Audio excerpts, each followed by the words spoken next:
team of scientists at Belgium's University of Ghent. All this cake needs is flour, eggs, and 20 grams of dead insects. No, you haven't misheard. A team of scientists at Belgium's University of Ghent are trying to find a way to substitute dairy in cakes, cookies, and waffles. They say deriving grease from insects is more green than dairy production. They are more sustainable because they use less land. They are more efficient converting feed to whey. They also use less water to produce, and in this case they can be produced within Europe. That will decrease the footprint that other type of food sources bring, because they come from far away, let's say South America or Southeast Asia. By soaking the insects in a little bit of water and then mushing them with a kitchen blender before centrifuges separate a butter-like substance, a grease is made which the team used to bake with. But how does it go down outside of the lab? For me, there's no difference. So it's actually better. Yeah. Do you think you would eat insect fat cakes again? Yeah. Why not? Why not? Yeah. I don't think so. Tasty food from insects in a familiar form. For example, the Acento insect burger. Insects are delicious, but our Western cultures have not become familiar with them yet. We want to change that. We need a revolution in our eating habits. Insects are not only rich in protein, vitamins, and taste, but also very resource conserving. In Zurich, it's easy to recognize water as a valuable resource. Another cool thing about breeding insects is that you only need a fraction of the water compared to meat. There is no better place than Zurich to start a project like Acento. It's a place where many different cultures come together. The people are open and ready for new ideas. Everyone told us that insects would never sell. Now our products are on the shelves in one of the largest retailers in Switzerland, and more people want to try them. Our products are not only edible insects, they are the nourishment of the future.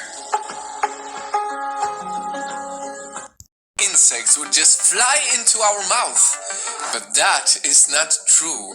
Reality is, we eat them.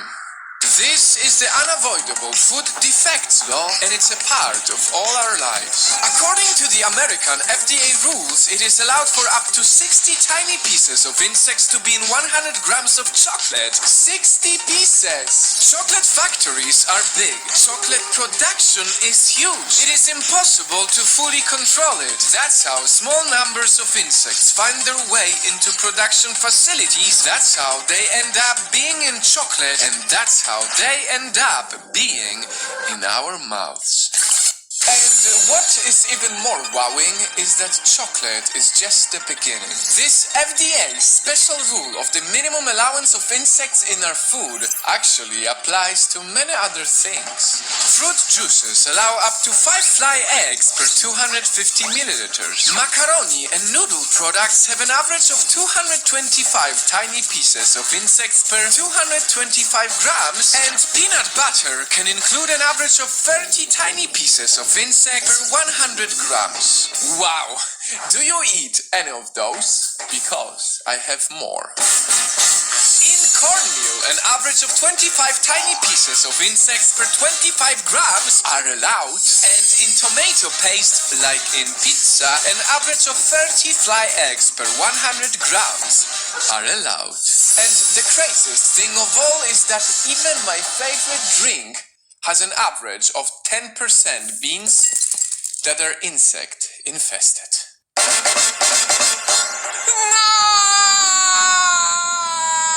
Start off by giving our praises to Yahweh, Ba'ashem, Yahweh Shai, Ba'ashem, Rakak Kadash, the runners to the elders and apostles of Great Millstone to tell me his truth. Alright, these, going through his deals about these insects, and we know they putting the unclean insects into his food and stuff, but just wanted to bring out the insects that you are allowed to eat. Alright, this is Leviticus chapter 11, and